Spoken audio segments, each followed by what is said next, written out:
The buzzing of my phone jolted me awake at 3:17 a.m. Not the usual buzz of a text or call, but that distinct pattern of a security alert. In my groggy state, I almost dismissed it, but something made me look closer. The notification was from an app I'd never installed, Secure Track Alert, location data accessed. My name is Riley, and that notification was the first crack in the foundation of my perfectly ordinary life. I sat up in bed, careful not to wake Eric. He was sleeping soundly beside me, his back turned to my side as usual lately. The blue light from my phone cast strange shadows across our bedroom walls as I investigated the mysterious app. It wasn't visible on my home screen, but buried deep in my settings, I found it, Secure Track. Running quietly in the background for God knows how long. What the hell? I whispered, my fingers trembling slightly as I tapped through the unfamiliar interface. A map appeared, showing my movements from the past week, my daily drive to the high school where I teach, my Thursday coffee run with Sarah. Even my secret trip to that jewelry store where I'd been planning to buy Eric's anniversary gift. The bedroom suddenly felt too warm, too small. I slipped out of bed and padded down the hallway to the kitchen, passing Zoe's room where my 14-year-old daughter slept peacefully, unaware that her mother's world was starting to tilt on its axis.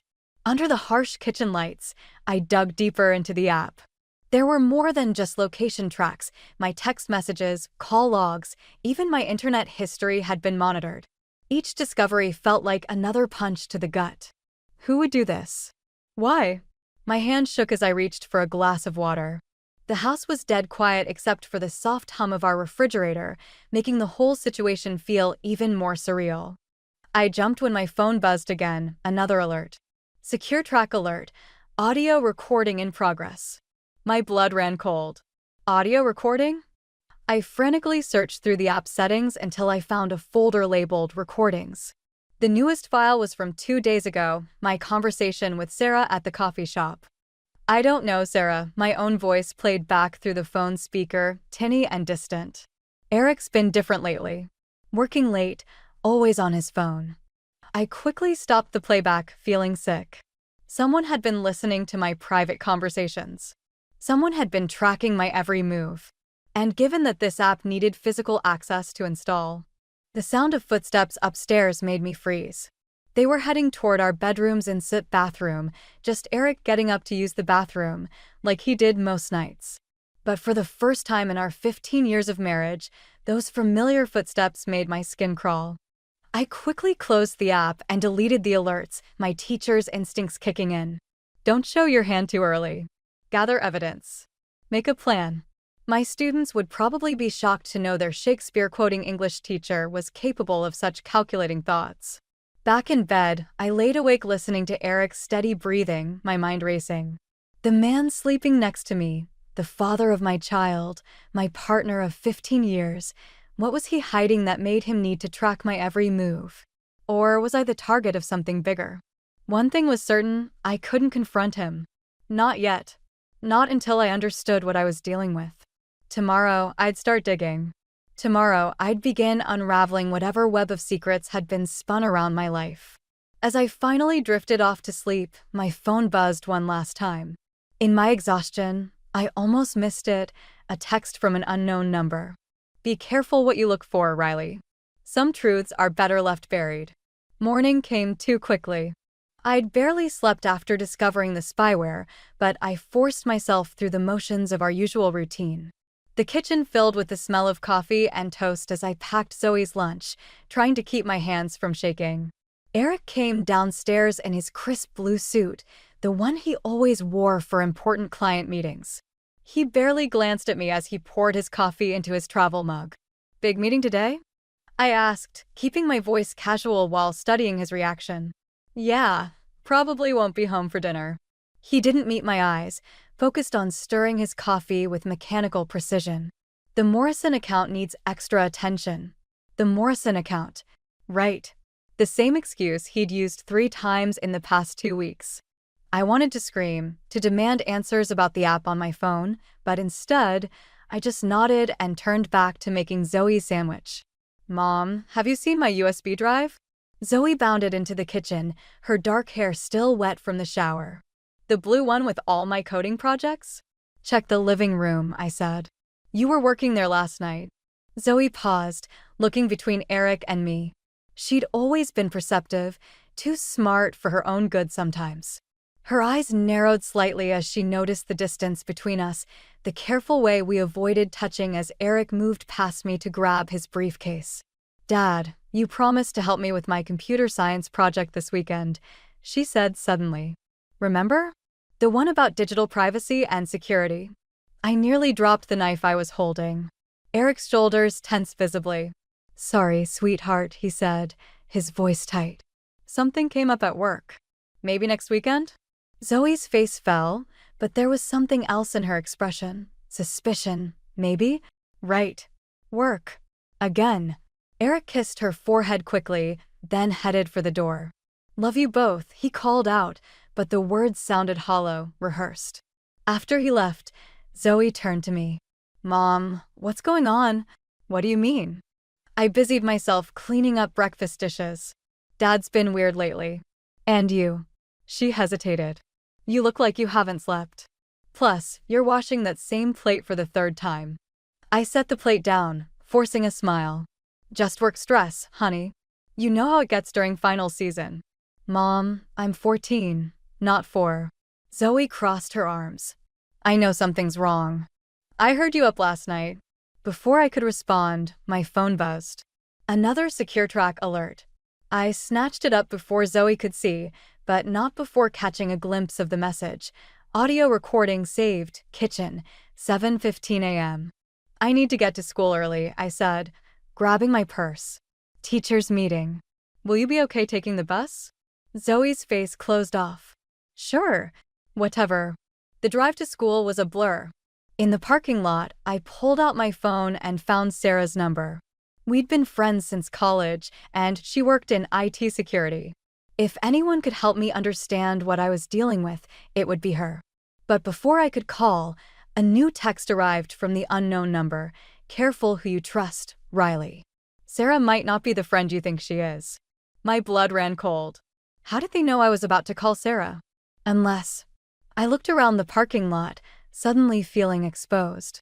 The spyware must have access to my phone's camera too. A knock on my window made me jump.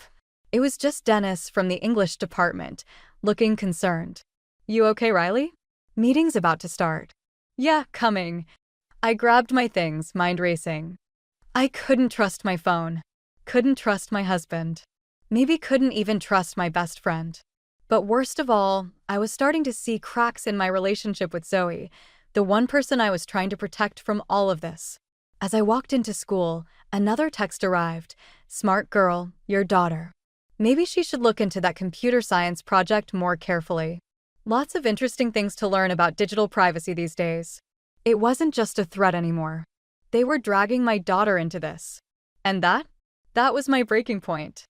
I found Marcus Lee's office tucked between a laundromat and a Chinese takeout place. The private investigator's weathered face matched his worn leather chair as he reviewed the screenshots I'd taken of the spyware app. SecureTrack Pro, he said, sliding his reading glasses off. High-end stuff. Not something you'd find on the regular market. Can you trace it? He nodded slowly. Already did. Purchase was made 6 weeks ago through a shell company. But here's where it gets interesting. He turned his computer screen toward me. The buyer used your home address for billing. My stomach lurched. Eric. Thing is, Marcus continued, clicking through several documents. The shell company's been busy. Regular payments to a rental property in Oakwood Heights. Nice place. Way too expensive for a single person unless someone else is helping with the rent. The words tasted bitter in my mouth. Bingo. He pulled up a photograph that made my world tilt sideways. Eric, leaving the building with a woman I'd never seen before. She was younger than me, stunning in that effortless way that made me suddenly aware of every wrinkle around my eyes. His hand rested on the small of her back with familiar intimacy. Vanessa Reed, Marcus said quietly. Works at Eric's firm. Junior partner, fast-tracked for promotion. My phone buzzed. Another SecureTrack alert. I ignored it, focusing on the dates beneath the photos. These are from when he said he was working late on the Morrison account. There's more. Marcus hesitated. The spyware. It wasn't his idea. Based on the email trails I found, Vanessa pushed for it. She's been encouraging him to make a clean break. A clean break. My voice sounded strange, distant. From you and Zoe. He slid a folder across his desk. These are copies of everything I found, including. He tapped one document. A consultation with a divorce attorney. Last week. The fluorescent lights suddenly seemed too bright. The smell of Chinese food wafting through the wall made me nauseated. Why the spyware then? If he's planning to leave anyway? Insurance, maybe. Or control. People do strange things when they're living double lives. My phone buzzed again. This time I looked. Having fun with Marcus? Wonder what Eric would think about his wife meeting strange men in secret. I showed Marcus the message. His expression darkened. They're watching you right now. Probably through your phone's camera. He grabbed a post-it note and scribbled something. This is a burner phone number. Use it to contact me from now on. And Riley? His eyes met mine. Be careful. People who use surveillance like this. They're not playing games. Walking to my car, another text arrived. TikTok, Riley. How long before Zoe finds out her mother's sneaking around too? I sat in my car, hands gripping the steering wheel until my knuckles turned white. They were trying to gaslight me, make me doubt myself, make me feel guilty for investigating their betrayal. My phone rang. Eric. Hey, his voice was casual, practiced. Just checking if you can pick up Zoe today? Meeting's running late. Meeting. Right. I wondered if Vanessa was sitting next to him right now, maybe running her fingers through his hair the way I used to. Actually, I heard myself say, I have a meeting too. With the Morrison account. The silence on the other end was deafening. The Morrison account? His voice cracked slightly. Yeah. Funny thing about that account, Eric. They closed their business 6 months ago. I started my car. But hey, enjoy your meeting. Say hi to Vanessa for me. I hung up before he could respond, my heart pounding. Through the windshield, I caught my reflection, pale, scared, but something else too. Something harder. My phone lit up with his call again. I declined it, then pulled up the SecureTrack app. 2 could play at this surveillance game. If they wanted to watch me, fine. Let them see what happens when you back a teacher into a corner. Time to pay Vanessa Reed a visit. I didn't make it to Vanessa's apartment that day. Instead, I found myself sitting in my classroom during lunch, staring at a stack of unsigned permission slips for tomorrow's field trip. When Zoe appeared in my doorway. You missed breakfast again, she said, dropping her backpack by my desk. And Dad didn't come home last night. I forced a smile. He texted. Late meeting. Stop. Zoe's voice cracked. Just stop lying to me. The fluorescent lights hummed overhead as we looked at each other. My daughter's face had lost its childhood softness somewhere in the past year, replaced by sharp angles and knowing eyes that saw too much. I found something on Dad's laptop, she continued, pulling out her phone. Remember when he asked me to help organize his work files last weekend? My stomach dropped. Zoe. There were emails. Lots of them. To someone named Vanessa. She placed her phone on my desk, screen up. He's planning to leave us, isn't he? Before I could respond, a student appeared at the door. Mrs. Thompson? Principal Warner needs to see you. He says it's urgent. In Warner's office, I found Eric waiting alongside the principal. My husband wore his courtroom smile, the one he used when he was about to destroy someone's credibility on the witness stand. Riley, Warner began, looking uncomfortable. Serious allegations have been made about inappropriate contact with a private investigator during school hours. And there are concerns about your emotional stability affecting your teaching performance. I felt the trap closing. Eric had beaten me to the punch, spinning the narrative his way. Of course he had. He was a lawyer. This was what he did for a living. I'm concerned about you, honey, Eric said, his voice dripping with practiced concern. The paranoid accusations, the secret meetings. This isn't like you. Let me help. Help. Like he'd helped by installing spyware on my phone? Like he'd helped by planning our divorce while playing happy families? Mr. Thompson suggests taking a leave of absence, Warner added. To sort things out. My phone buzzed. A secure track alert, probably recording this whole conversation. Recording how they were trying to paint me as unstable, paranoid, unfit to teach. Unfit to parent? I have documentation, I said quietly, of everything. Eric's smile flickered. Including the spyware you and Vanessa installed on my phone. The shell company. The apartment in Oakwood Heights. I turned to Warner. And recordings of every conversation I've had in the past 6 weeks, including with students and their parents. I wonder how the school board would feel about that level of privacy violation. Warner's face paled. Privacy violation? I'll email you the evidence, I said, standing. But right now, I need to talk to my daughter. She found your emails, Eric. The ones to Vanessa about leaving us. Eric's mask cracked. Zoe found. Yeah. So while you're trying to destroy my career to cover your tracks, our daughter is sitting in my classroom trying to understand why her father's abandoning her. I walked out, leaving them stammering behind me. In the hallway, my phone buzzed again. Not secure track this time, but a text from Marcus. Got something big. Vanessa's not who she claims to be. Meet ASAP. Back in my classroom, Zoe was still there, working on her laptop. Lines of code scrolled across her screen. What are you doing? I asked. Fighting back, she said, not looking up. Did you know most spyware has exploitable backdoors? Dad really should have researched the product better before buying it. I watched my teenage daughter's fingers fly across the keyboard, her face set in concentrated determination. She looked so much like me at that moment, not the scared, gaslit version of me from the past few weeks, but the stronger version I used to be. The version I needed to become again. Mom? Zoe finally looked up. I found something else in the app's code. Something bad. Really bad. I don't think this is just about Dad's affair anymore. My phone buzzed one final time. A new message, not from the unknown number this time, but from Vanessa herself. We need to talk. Your husband isn't the only one being blackmailed. Meet me tonight? It's not just spyware, Zoe explained, her laptop screen casting a blue glow across her face in Marcus Lee's dimly lit office. It's part of something bigger. Look at these network connections. Marcus leaned forward, squinting at the code. These IP addresses. They're routing through law firms across the state.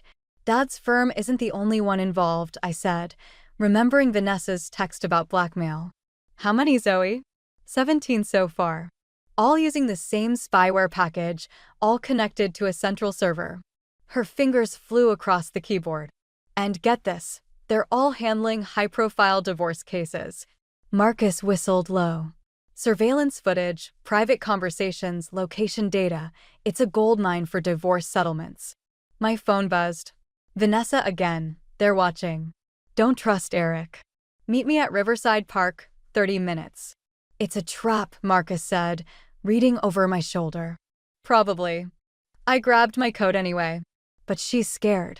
You didn't hear her voice in those recordings Zoe found. Mom, wait. Zoe turned her laptop toward me. Look at this email thread.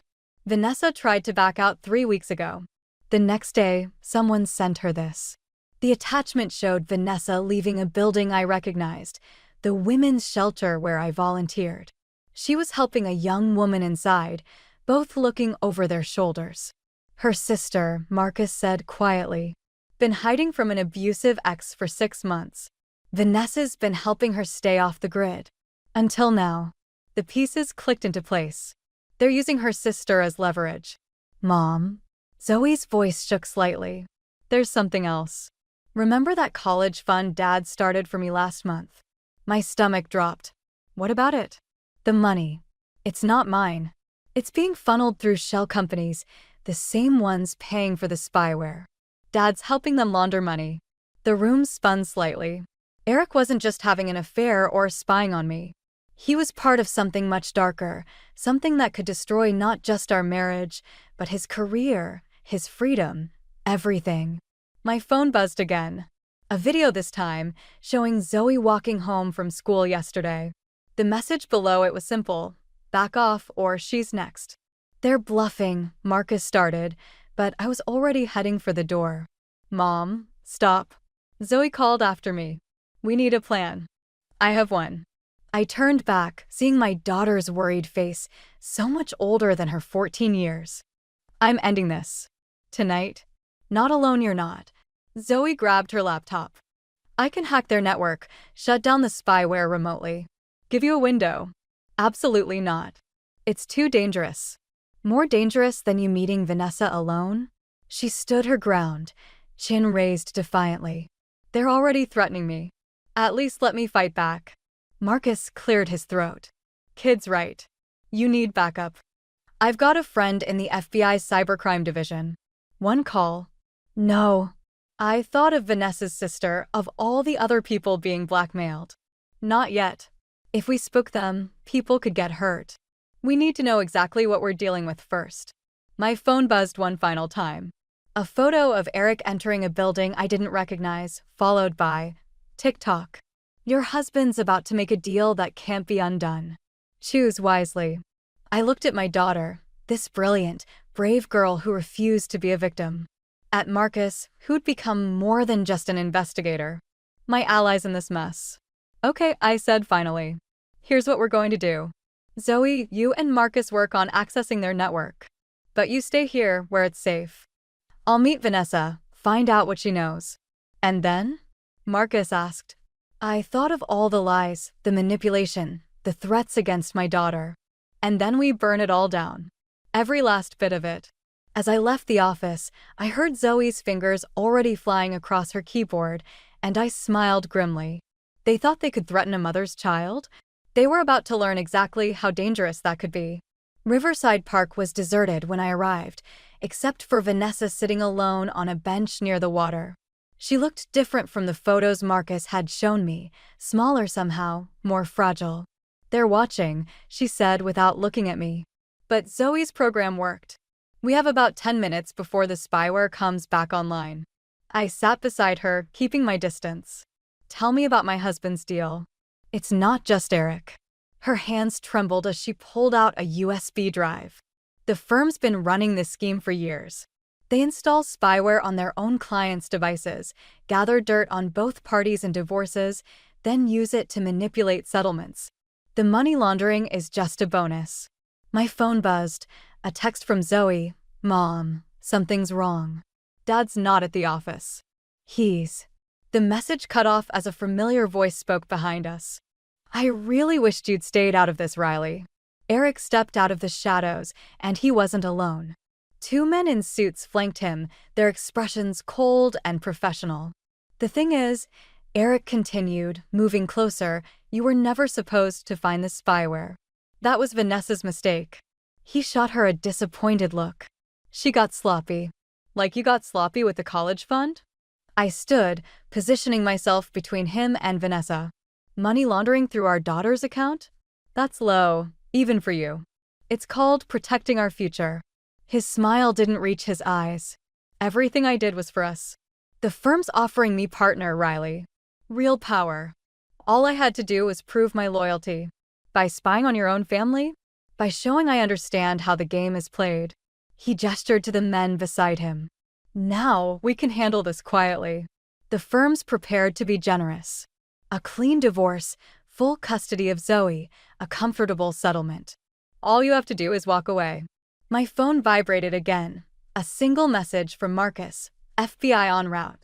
Stall him. And if I don't walk away? Eric's face hardened.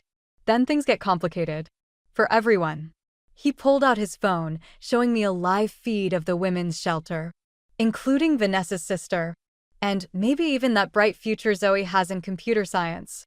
Would be a shame if she got caught hacking corporate servers. You'd threaten your own daughter? The words tasted like ash. I'm protecting her, teaching her how the world really works. He stepped closer, voice softening. Come on, Riley. Take the deal. We can all walk away from this. Behind me, Vanessa made a small, broken sound. I thought of her sister, of all the other families torn apart by this scheme. Of Zoe, watching her father reveal his true nature. You're right about one thing, I said quietly. This ends tonight. I pulled out my own phone, turning it toward him. On the screen, a live stream played, Eric's entire confession, broadcasting directly to Marcus's FBI contact and backed up to secure servers. Eric's face went white. You didn't come alone? I finished. Neither did you.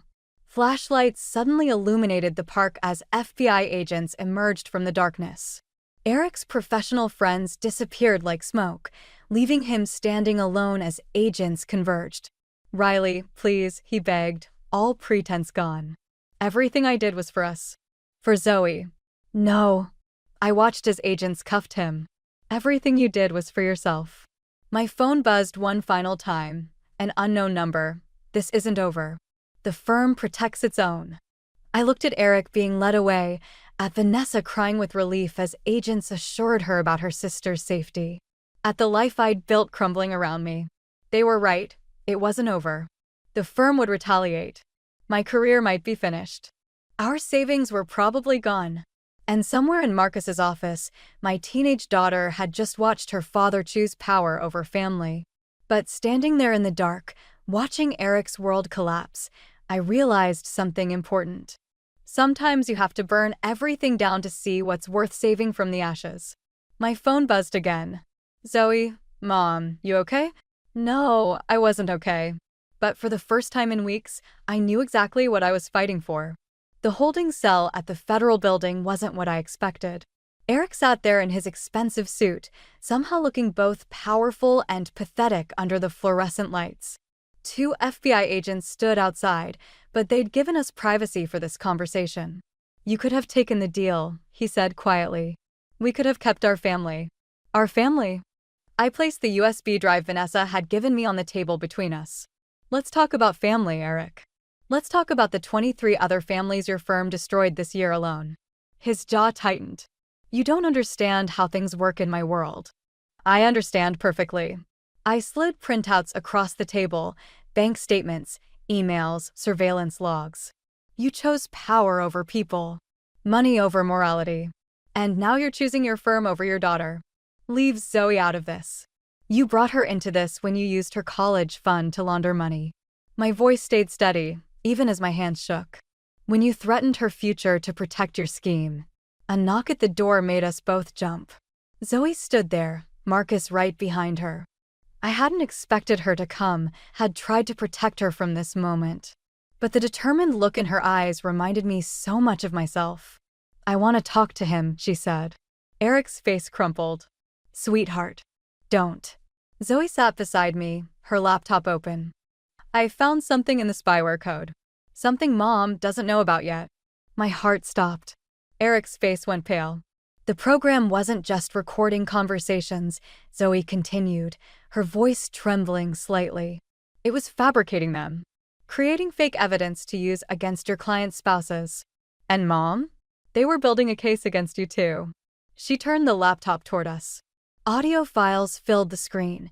Doctored conversations, manipulated photos, a complete fabricated history of inappropriate behavior with students.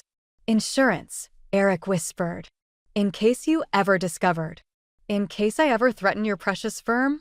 The rage I'd been containing finally boiled over. You were going to destroy my career, take Zoe away from me? The firm required leverage on everyone involved. Even me. He reached for Zoe's hand, but she pulled away. I never wanted to use it. But you would have, Zoe said. Just like you used Vanessa's sister against her. Just like you're using everyone. A commotion outside drew our attention. Through the window, I saw Vanessa being led in by more agents, her face tear-streaked but determined. Behind her came a parade of suited men, senior partners from the firm, their facades of power crumbling as federal agents escorted them in. They're all turning on each other, Marcus said from the doorway. The whole house of cards is coming down. Eric stood abruptly, desperation in his eyes. Riley, please. I can still fix this. The firm has connections, resources. Stop. Zoe's voice cut through his pleading. Just stop lying. Mom found the spyware, but I found the truth. And I'm the one who cracked their encryption. Me. Your daughter. The one you were ready to sacrifice. She stood, gathering her laptop. I used to think you were the smartest person I knew. Now I realize you're just another bully who thought he could control everyone through their secrets. She turned to me. Can we go home now, Mom? Eric reached for her again. Zoe, everything I did was for yourself, she finished. Mom protected me. You just protected your power. As we turned to leave, Eric called out one last time. What happens now? I looked at my daughter, this amazing person who'd grown stronger through all this pain. At Marcus, who'd become a true friend. Even at Vanessa through the window, who'd finally chosen truth over fear. Now, I met Eric's eyes one last time. Now we rebuild. Without you. Walking out, Zoe slipped her hand into mine. Behind us, Eric's world continued to unravel, but ahead of us stretched something new, a future built on truth instead of secrets, strength instead of power, love instead of control. My phone buzzed one final time. A message from the school board, position secure. Evidence of firm's manipulation clear. When can you return to teaching? I smiled, squeezing Zoe's hand. We had a lot of healing ahead, but for the first time in months, the path forward was clear. 6 months later, I stood in our new apartment, watching Zoe set up her computer station in what used to be our dining room. The space was smaller than our old house, but somehow it felt more like home. Mom, Zoe called out, excitement in her voice. The cybersecurity program accepted me for their summer workshop. I moved to look at her acceptance email, remembering how different things had been half a year ago. The trial was still ongoing, but Eric had pleaded guilty to reduced charges in exchange for testimony against the firm. The scandal had rocked the legal community, exposing similar schemes at law firms across the state. My phone buzzed. A text from Vanessa. Coffee tomorrow? Sarah's coming too. We need your input on the shelter's new security system. That had been unexpected, how Vanessa had transformed from perceived enemy to ally. After everything settled, she'd thrown herself into helping other women escape controlling relationships, using her insider knowledge of surveillance tactics to strengthen the shelter's protection protocols. Think fast. Zoe tossed me a small package. Inside was a USB drive shaped like a key. It's clean, she added with a grin. I checked. We could joke about it now, but those weeks of discovering the spyware had changed us both. Zoe had channeled her pain into purpose, becoming the youngest intern at Marcus's new cybersecurity consulting firm. And I, Professor Thompson? A student's voice called from my laptop. Right. Office hours. Even through video chat, teaching felt different now. Better somehow. More real. Just a minute, I called back, then turned to Zoe. Dinner at 7? Sarah's bringing that pasta you like. Can't. Meeting Marcus and his FBI friend about the workshop curriculum. She paused, then added softly, Dad's sentencing is next week. The air thickened slightly. We'd both received letters from Eric, apologies, explanations, promises to do better. They sat unopened in my desk drawer. Some bridges, once burned, shouldn't be rebuilt. My phone buzzed again. An unknown number. You thought you won, but power always protects its own. I showed it to Zoe, who was already typing. Traced it. Just another angry ex-partner from the firm. Want me to forward it to Marcus? No. I deleted the message. Some people never learn that real power isn't about control. The doorbell rang. Sarah, early for our prep session. We were presenting at next month's educational conference about digital privacy in schools. Turns out my experience had value beyond just survival. Coming. I called out, but Zoe was already opening the door. She and Sarah had grown close, bonding over coding and their shared love of terrible science fiction movies. Hey, warrior women, Sarah said, dropping bags of takeout on the counter. Ready to change the world? I looked around our new home, at Zoe's workspace where she helped others protect their privacy, at the conference materials spread across my desk, at the friendship that had grown between Sarah and Vanessa as they worked to strengthen the shelter's security. You know what's funny? I said, grabbing plates. When this all started, I thought it was about revenge. About making Eric pay for betraying us. But it wasn't, Zoe finished, setting up her laptop. It was about choosing who we wanted to be after the betrayal. Sarah raised an eyebrow. When did you get so wise, kid? When my mom showed me that strength isn't about having power over others. Zoe smiled at me. It's about helping others find their power. My phone buzzed one last time. Marcus, got that teaching position approved. You start the cybersecurity awareness program next semester. Zoe's curriculum suggestions were brilliant. I looked at my daughter, this amazing person who'd grown not despite our challenges, but because of how we'd faced them together. At Sarah, who'd become more than just a friend. At the life we'd built from the ashes of betrayal. Some scars never fully heal, but they remind us of our strength. And sometimes, the best revenge isn't about destroying your enemies, it's about building something better from the ruins they left behind. All right, I said, opening the takeout. Let's change the world. Money has a way of turning family into strangers. I learned this truth on a Tuesday afternoon, staring at my laptop screen while my coffee grew cold beside me.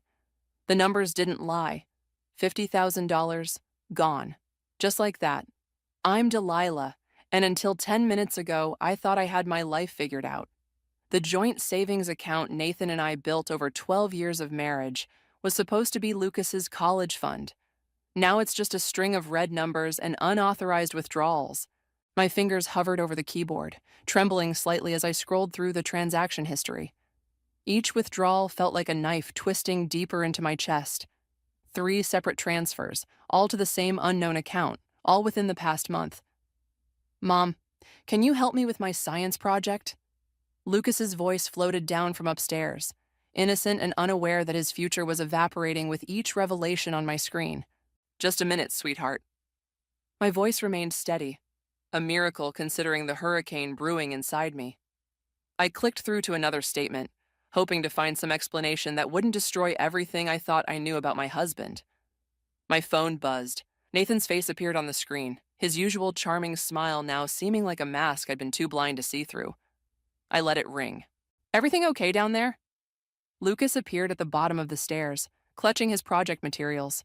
His dark eyes, so much like his father's, watched me with that perceptive gaze that sometimes made me forget he was only 10. Of course. I forced a smile, closing the laptop.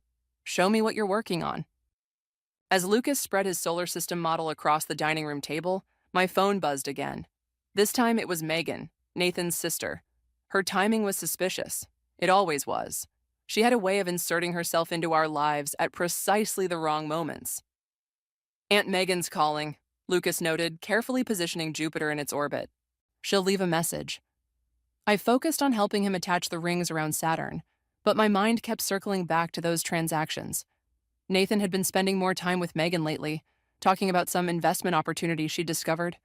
I dismissed my concerns, trusted his judgment. Fool me once. The doorbell rang, startling us both. Through the front window, I spotted Megan's Mercedes in our driveway, its presence as unwelcome as a storm cloud at a picnic. Lucas, why don't you take your project upstairs? I need to talk to Aunt Megan. He gathered his planets slowly, reading the tension in my voice. Is something wrong? Nothing for you to worry about. I kissed the top of his head, watching him disappear upstairs before opening the door. Megan burst in like she owned the place, designer purse swinging from her arm. Why aren't you answering your phone? Nathan's been trying to reach you. Funny you should mention Nathan. I closed the door quietly, conscious of Lucas upstairs. I've just been looking at our bank statements. Something flickered across Megan's perfectly made-up face. Surprise? Fear? Before she composed herself. Oh? And? $50,000, Megan. Gone. I stepped closer, lowering my voice. Want to tell me about this amazing investment opportunity you've been discussing with my husband? She laughed, but it didn't reach her eyes.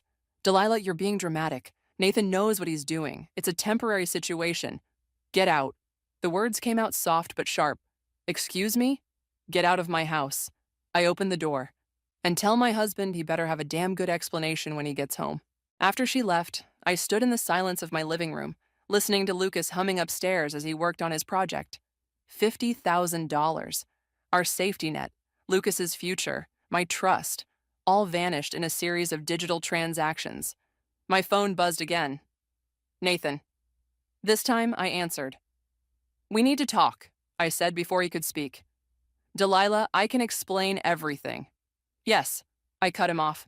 My voice as cold as the coffee I'd left forgotten on my desk. You will. The front door opened at exactly 7:43. I knew because I'd been watching the clock since 6, sitting in the darkness of our living room, waiting. Nathan's footsteps hesitated in the entryway. He must have noticed the absence of dinner smells, the unusual quiet. Delilah? His voice carried that familiar note of charm, the one that had gotten him out of trouble so many times before. Why are you sitting in the dark? I reached over and switched on the lamp. The bank statements lay spread across the coffee table like evidence at a crime scene. Sit down. He loosened his tie, trying to read my expression.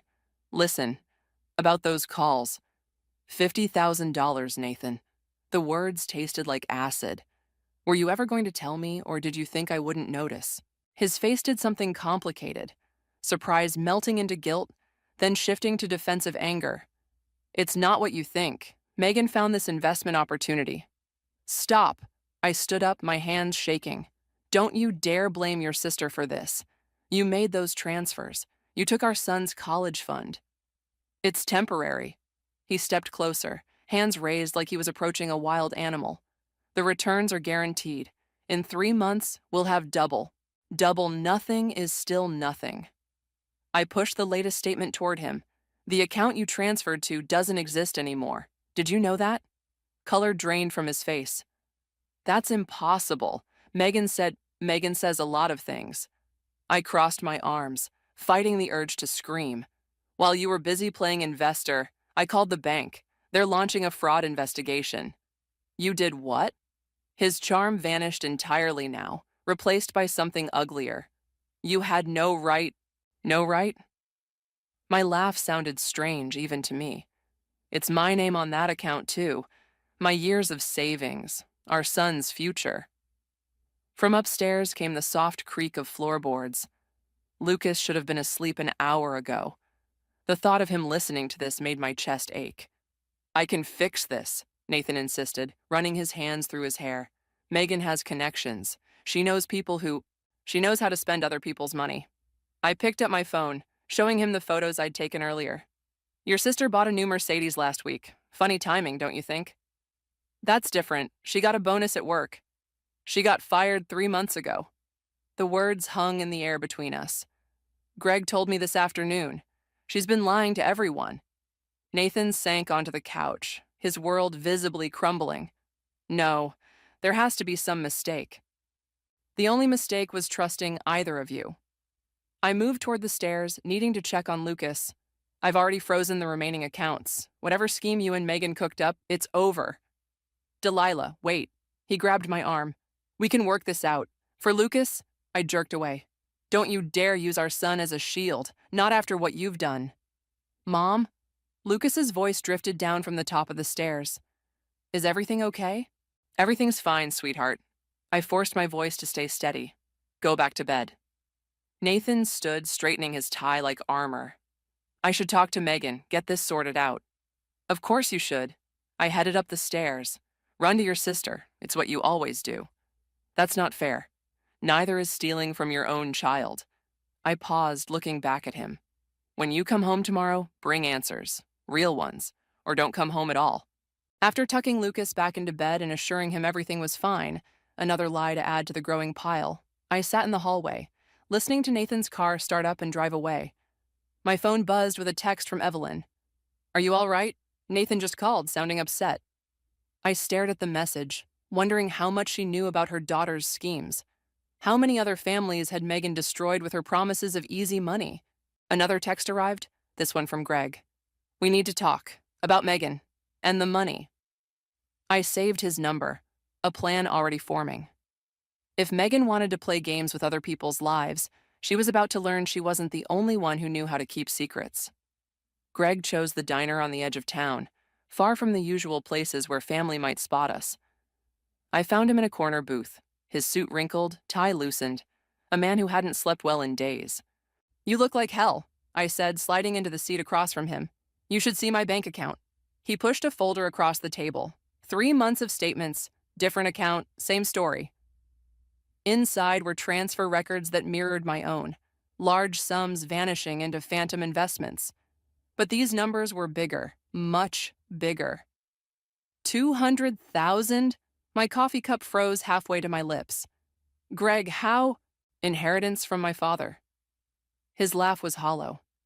Megan convinced me it was just sitting there, doing nothing, said she had inside information about a tech startup. The waitress appeared with coffee refills. We sat in silence until she left, both staring at the damning papers between us. Nathan doesn't know, does he? Greg asked. About my situation? Nathan doesn't know much these days. I traced the rim of my cup. He's still defending her, thinks this is all some misunderstanding. It's not. Greg leaned forward, lowering his voice. Last week I followed her to a meeting, not with investors, with a gambling addiction counselor. She missed the appointment, went shopping instead. My phone buzzed. A text from Nathan. Where are you? We need to talk. I ignored it. How long has this been going on? The gambling? Years, probably.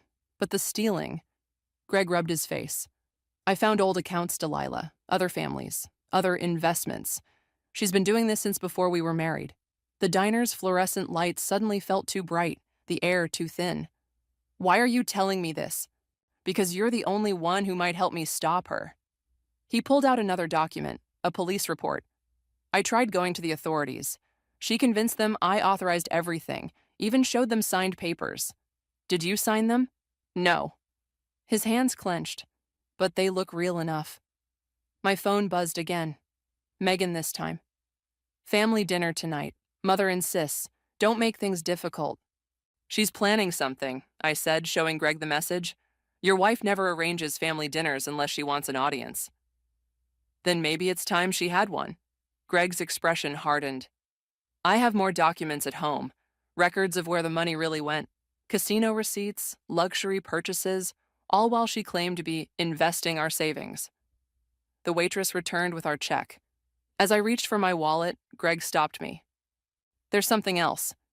He hesitated. Megan's been talking to Lucas's school, asking about his college fund, claiming to be handling the family's educational planning. The world tilted sideways. She what? The school called me by mistake, thinking I was Nathan. They mentioned scholarship opportunities she was exploring, ways to restructure his educational savings. My hands shook as I pulled out my phone, this time to call the school. The administrator confirmed everything. Megan had visited twice, presenting herself as Lucas's financial advisor. I'll kill her, I whispered, ending the call. If she touches my son's future. We need to be smarter than that. Greg's voice was steady. I have a plan, but you'll have to trust me, and we'll need help. Another text buzzed through. Evelyn asking if I was coming to dinner. Sweet, trusting Evelyn, who still believed her daughter could do no wrong. What kind of help? I asked, already knowing the answer. Your mother-in-law sits on 3 charity boards. She has connections, influence. If she knew the truth about where her daughter's donations really came from. I stared at the documents between us, thinking of Lucas, of Nathan's blind loyalty, of Megan's perfectly crafted lies. She'll never believe us without proof. Then let's give her proof. Greg gathered the papers. Tonight, at dinner, in front of everyone. My phone lit up one final time. Nathan again. Please come home. We can fix this. I typed back 3 words. See you tonight. Looking up at Greg, I nodded. Let's end this. The family dinner invitation felt like a summons to an execution. Mine or Megan's, I wasn't sure yet. I spent the afternoon in my office, staring at Greg's documents while my colleagues buzzed around me like nothing had changed. My phone lit up with a message from an unknown number. Photos. My stomach dropped as I opened them. Nathan and Megan entering a lawyer's office together. Yesterday's timestamp. Another photo. Them leaving an hour later, Megan clutching a thick envelope. A text followed. Thought you should know. E. Evelyn. Of course she had people watching her own children. I'd underestimated her all these years. My desk phone rang. Lucas's school. Again. Mrs. Parker, we wanted to confirm the transfer paperwork submitted this morning. My grip tightened on the receiver. What transfer paperwork? For Lucas's withdrawal. The forms indicate he'll be changing schools next month. They're signed by both parents, but protocol requires verbal confirmation. The room tilted sideways. I steadied myself against the desk. I never signed anything. Silence crackled over the line. The signatures appear legitimate. Perhaps you should discuss this with your husband. I hung up, hands shaking. My computer pinged, an email from Greg with more documents attached, bank records showing Megan had opened accounts in 3 different states. A pattern emerged: gain trust, secure investments, vanish, repeat. Nathan's name appeared on several transfers, not just recent ones. He knew. He'd always known. My office door opened. Speaking of devils, Megan stood there in designer clothes that probably cost more than what she'd stolen from us. "We need to talk," she said, closing the door behind her. "About tonight's dinner." I minimized Greg's email. "I'm busy." "Too busy to discuss Lucas's future?"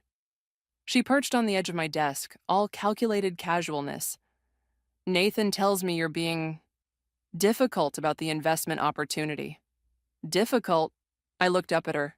Really looked. The perfect makeup couldn't hide the tension around her eyes, the slight tremor in her manicured hands. "Is that what you call protecting my son from theft?" "Family helps family, Delilah." Her voice hardened. "Nathan understands that. Why can't you? Does Greg understand? About the gambling? The other families you've stolen from?" She flinched, barely noticeable, but there. "I don't know what you think you know." "I know about the lawyer's office yesterday." I showed her Evelyn's photos. "I know about the transfer papers for Lucas's school. Tell me, did you forge my signature or did Nathan do it for you?" "You're making a mistake." She stood, smoothing her skirt. "Tonight's dinner isn't just dinner. Mother's announcing changes to her will. Family loyalty matters more than ever." The threat hung between us, clear as crystal. Play along or lose everything. "You know what's interesting about fraud investigations?" I kept my voice level. "They love paper trails, records, patterns." "Are you threatening me?" "No." I smiled, channeling her own practiced casualness. "I'm promising you something. Whatever you and Nathan are planning, it ends now, or everyone learns the truth, starting with Evelyn, tonight." She laughed, but fear flickered in her eyes. "You destroy this family over money." "You already did that." I turned back to my computer. "See you at dinner, Megan." After she left, I called Greg. "Change of plans. We move now, not tonight."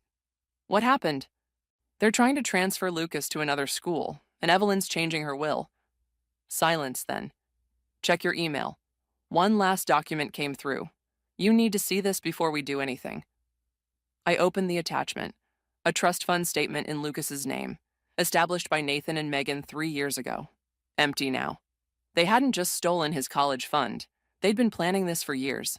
My phone buzzed. "Nathan, taking Lucas to Mom's early. Meet us there?" I stared at the message, ice spreading through my veins. They weren't just after money anymore. They wanted my son. "Greg," I said into the phone, "how quickly can you get to Evelyn's house?" 20 minutes. Why?" "Because I'm done waiting for dinner." Evelyn's house loomed ahead, all Victorian grandeur and manicured gardens. Greg's car was already parked out front, but Nathan's wasn't. My hands gripped the steering wheel tighter as I pulled into the driveway. The front door opened before I reached it.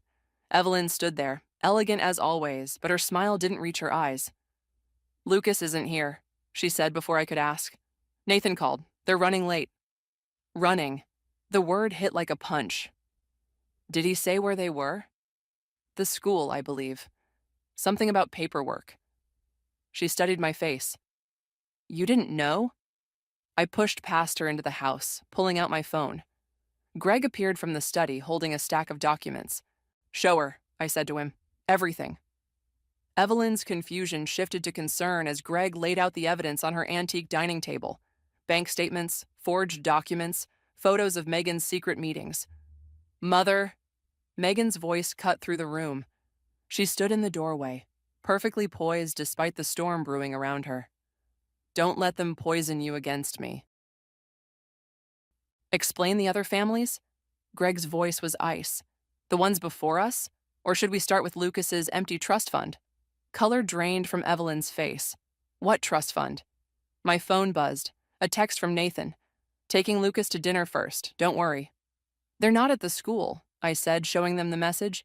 "He's lying, again." Megan stepped forward, reaching for the documents.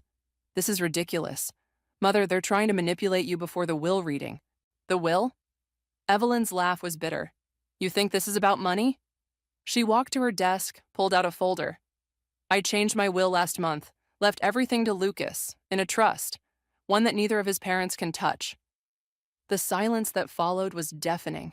Megan's perfect mask cracked.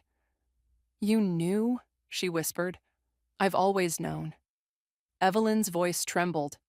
About the gambling, the stolen money. I thought if I protected Lucas's inheritance, it would force you both to stop. My phone buzzed again. An email from the school principal. Nathan had withdrawn Lucas an hour ago. Destination, unknown. The room spun. They're running, with my son. Greg was already on his phone, speaking rapidly to someone. Evelyn gripped the back of a chair, her knuckles white. Megan, she said, where would Nathan take him? I don't. Megan's composure crumbled entirely. The airport, maybe? We have tickets, just in case. In case what? I advanced on her. In case your latest scheme fell apart? In case the truth came out? In case we needed options. She backed away. It wasn't supposed to be like this. Nathan was just supposed to convince you to invest more. Keep the money flowing until what? Greg's voice cut through her excuses. Until you'd bled us all dry? My phone lit up again. A photo from Nathan. Lucas asleep in the backseat of the car. The message below it froze my blood. He's safer with family who understand loyalty. Evelyn read the message over my shoulder. Without a word, she walked to her safe, opened it, and pulled out a phone I'd never seen before. I didn't want to believe it would come to this, she said, dialing a number. Detective Morris, it's time. Megan's face went ash-white. Mother, no. Years ago, Evelyn continued, ignoring her daughter's plea, I hired someone to watch my children, to document everything, every transaction, every lie.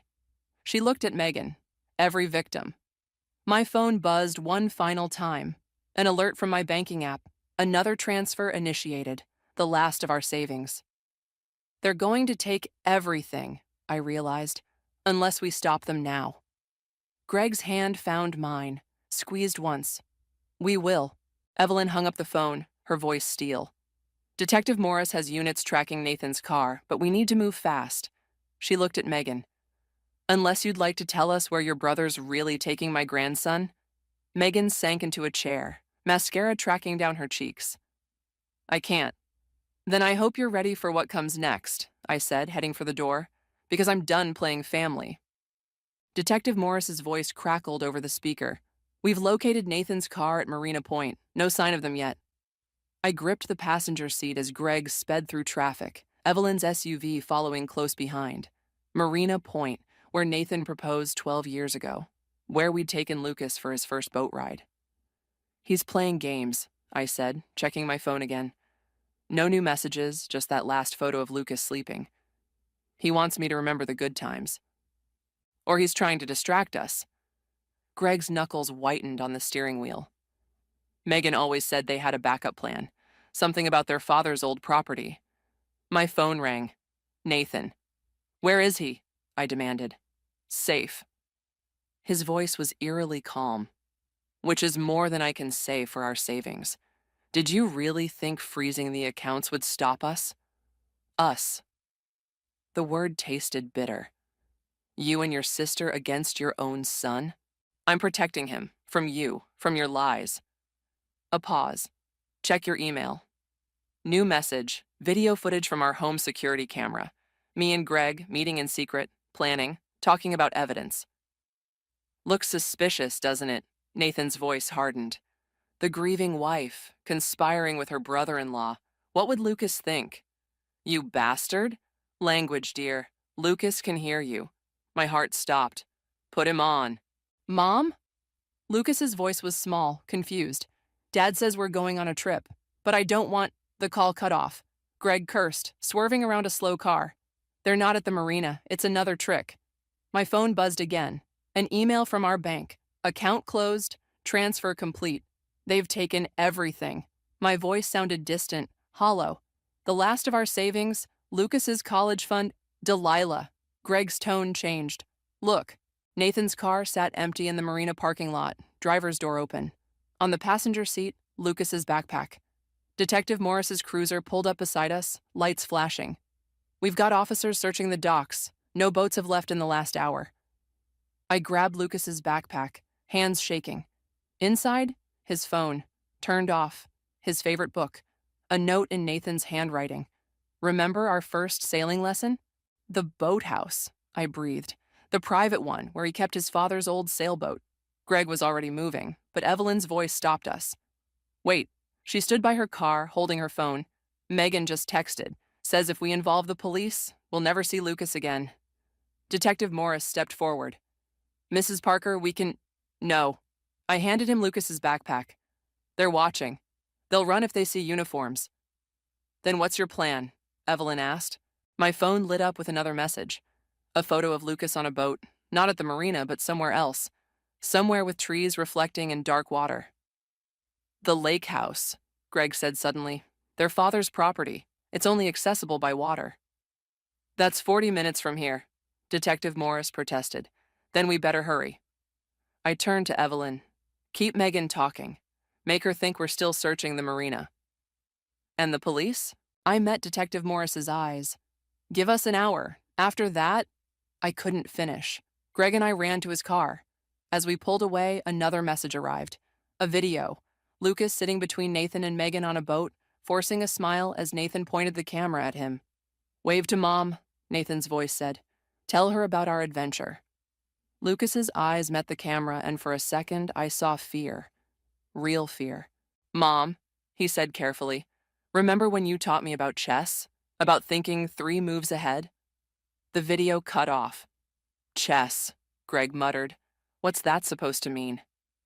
But I understood. Lucas's message wasn't for me. It was a warning. Nathan and Megan weren't running. They were setting a trap. My phone buzzed one final time. Nathan again. Coming to the lake house would be a mistake. But you will anyway, won't you? For Lucas. For revenge. Choose wisely. Greg glanced at me. We're walking into a trap. Yes, I said, watching the sun sink toward the horizon. We are. Because sometimes the only way to win is to spring the trap, to let them think they've broken you completely, even if, in the end, they have. The lake house emerged from the darkness like a forgotten memory, its windows glowing amber against the night. Greg cut the headlights as we approached, gravel crunching under the tires. Their car's here, he whispered, and Megan's. A figure moved past a window, Nathan pacing. Through another, I caught a glimpse of Lucas sitting at the kitchen table, head bent over what looked like homework, playing normal like this was just another family evening. My phone vibrated. Evelyn, police are 20 minutes out. Megan suspects nothing. Ready? Greg asked, checking his phone, the recording app active, catching every sound. I nodded, stepping out into the cold air. The lake stretched behind the house like black glass, reflecting nothing. Nathan opened the door before we reached it. Right on time. His smile was all wrong. Lucas, look who's here. Lucas's head snapped up, relief flooding his face before Megan's hand landed on his shoulder, keeping him seated. Family reunion, she said, her perfect makeup unable to hide the strain around her eyes. How sweet. Where's the money, Megan? Greg's voice was ice. Safe. She squeezed Lucas's shoulder. Unlike some things. Mom, Lucas said carefully, I finished my math homework. All the numbers add up now. Nathan frowned. What? The numbers? I cut in, understanding Lucas's message. Like the offshore account numbers in your father's old files? The ones you thought Evelyn didn't know about? Megan's composure cracked. What files? The ones Detective Morris is reviewing right now. I stepped forward. Every transaction, every victim, every lie. You're bluffing. But Nathan's charm was slipping. Mother doesn't what? Evelyn's voice rang from the doorway. Know about the gambling debts, the other families you've destroyed? Or how about the real reason your father changed his will before he died? Megan released Lucas, turning pale. You can't prove... The recording app on my phone says otherwise. Greg held up his device. Been running since we arrived, and before that, every conversation for the past week. Lucas suddenly stood, knocking his water glass onto Megan's designer purse. As she jumped back, papers spilled out. bank statements, transfer records. "Sorry, Aunt Megan," he said, not sounding sorry at all. "Mom taught me chess, remember? Always think ahead." Nathan lunged for the papers, but Greg was faster. In the chaos, Lucas darted away from the table, running to my side. "It's over," I said, holding my son close. "The police have everything. The offshore accounts, the forged documents, all of it." "You don't understand," Nathan's voice cracked. "We had no choice. The debts were yours," Megan snapped. "Your gambling, your mistakes. I just tried to fix them. By stealing from your own family." Evelyn stepped fully into the room. "By destroying your nephew's future." Sirens wailed in the distance, growing closer. "No." Megan grabbed her car keys. "This isn't happening. Nathan." But Nathan stood frozen, staring at Lucas, at the son he'd tried to use as leverage. "I never meant. I thought I was protecting him." "From what?" Lucas asked, his voice small but steady. "From Mom? Or from knowing what you really are?" Red and blue lights flooded the windows. Detective Morris's voice boomed through a megaphone. "House is surrounded. Come out with your hands visible." Megan broke first, running for the back door. Greg caught her arm as Nathan sank into a chair, all fight gone. "You know what the worst part is?" I said, watching my husband crumble. "I would have helped you, if you'd just told the truth." "Truth," he laughed bitterly. "When has this family ever dealt in truth?" "Starting now," Evelyn said as officers entered the house, "whether you like it or not." Lucas pressed closer to my side as the police led Nathan and Megan away. "Mom, is it really over?" I looked at my son, seeing strength where there used to be innocence. At Greg, who'd risked everything to expose the truth. At Evelyn, who'd finally chosen justice over loyalty. "Almost," I said, holding him tighter. "But we're going to be okay. Because sometimes revenge isn't about destroying your enemies. Sometimes it's about saving what matters most, even if you have to break everything else to do it."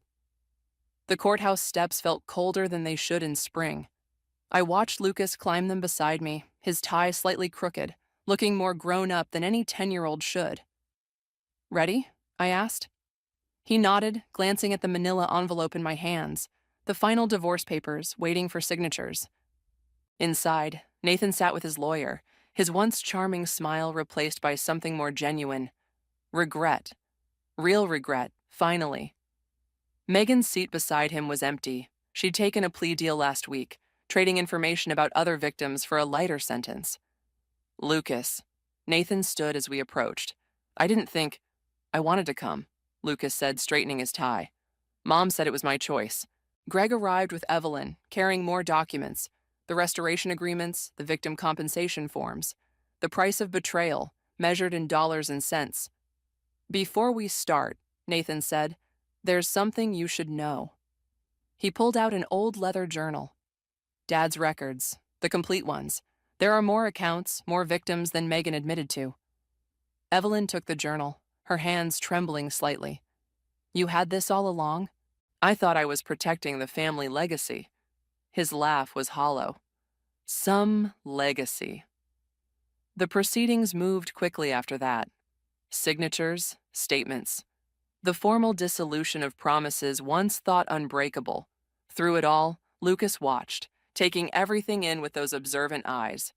"There's one more thing," I said when it was done. From my bag, I withdrew a chess set, the one Lucas and I used to play with. "This belongs to you now." Nathan stared at it, understanding dawning. "The game you taught him. About thinking ahead."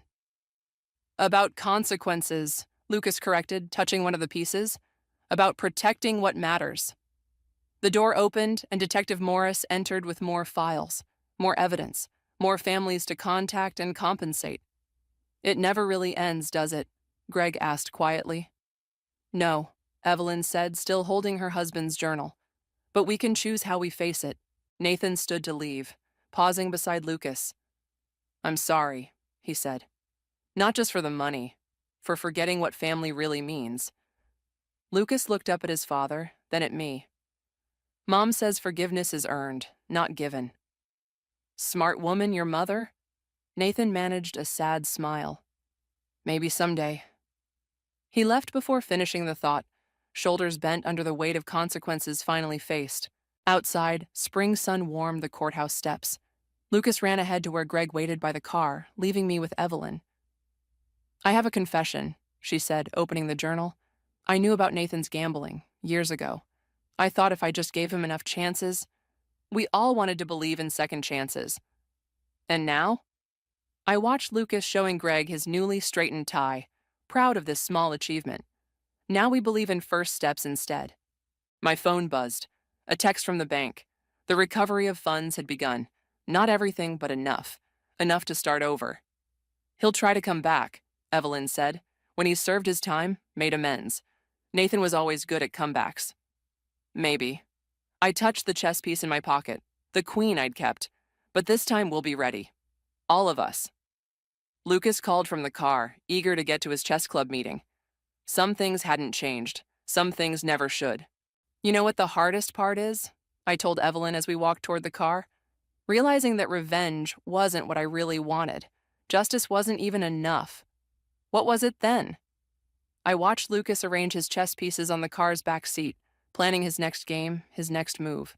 Always thinking ahead now. Truth, I said. Just truth. Everything else follows from there.